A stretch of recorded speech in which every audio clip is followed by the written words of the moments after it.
Hello, welcome back to Ask Dr. Rockove. I'm Dr. Shammai Rockove from the Center for Men's and Women's Urology in Portland, Oregon. And we have a number of questions that have come in regarding vasectomy. So I'm just going to take on this subject somewhat broadly.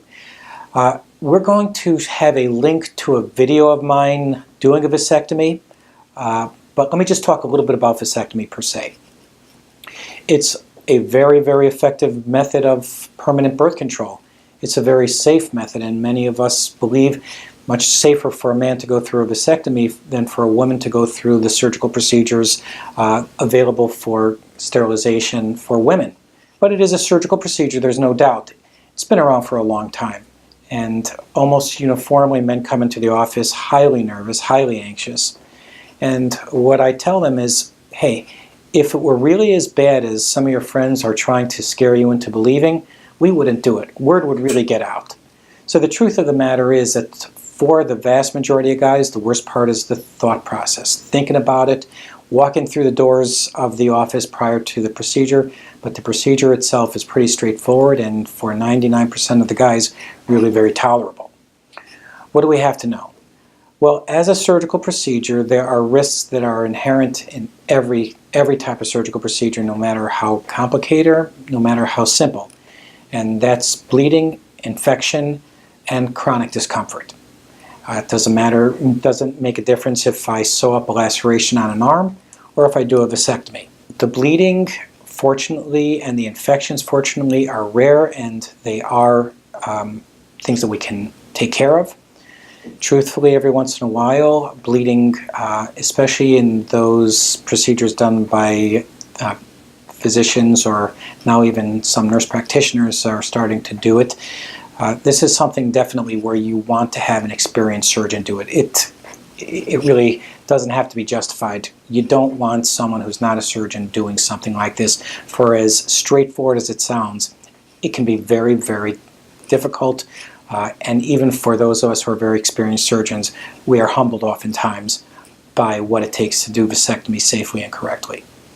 So bleeding, infection, common to all procedures, common to vasectomy, not common to vasectomy, but possible with vasectomy.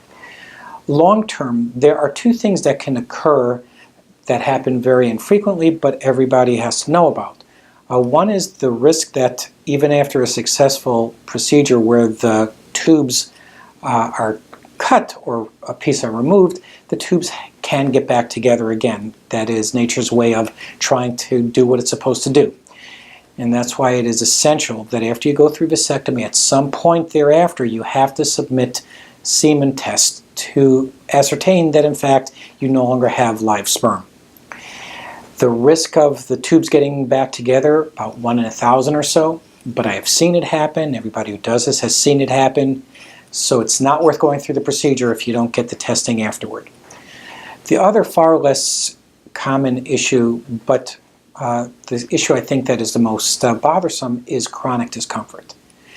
There are men who, after the vasectomy, the discomfort never seems to go away. They have a lingering pain in the groin area that at times requires reversal of the vasectomy.